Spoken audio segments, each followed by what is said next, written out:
শীতের স্বাগতম। আসসালামু আলাইকুম। আজকে আবার আসছিলাম এই জায়গায় চা খাইতে, কিন্তু চা নাই, চা শেষ হয়ে গেছে। রাত বাজে প্রায় 12টা। এখানে আসার কারণ হইলো এই জায়গায় শীতের একটু আমেজ হইতাছে, শীত আস্তে আস্তে রাস্তায় আছে। অলরেডি রাস্তায় আস্তে আস্তে আমরা শীতের একটা অনুভব করছি, ঠান্ডা আবহাওয়া। বিশেষ করে ঝিলমিল প্রজেক্টের এখান থেকে যখন আমরা আসতেছিলাম, মোটামুটি বাইক ছিল 60-70-এ, মানে শরীরকে কাঁপতা ছিল শীতের লেগা। কিন্তু এখানে চা নাই। এখন আমরা যাবো যে ইকুরের দিকে। ইকুরে ওইখানে বিআরটির কাউন্টারে উল্টাবাড়ি চা আছে, আশা করি পাবো ওইখানে গেলে। আমাকে জিতু ভাই আর সাব্বির ভাইয়ের লেগা ওয়েট করতেছি, ওনারা আসুক। এই যে হালকা হালকা কুয়াশা আছে, অনেক ভাই, জামিল ভাই, আমরা 2 ঘন্টা করছি। হালকা হালকা কুয়াশা আছে, শীত আইতাছে, রাস্তায় আছে, জিতু ভাইয়েরা রাস্তায় আছে।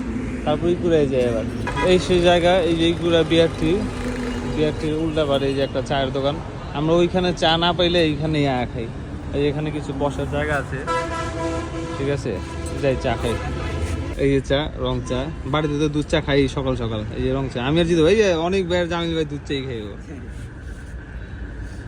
রং চা খেতে ভালো লাগে আসুন না ভাই, রং চাই তো ভালো।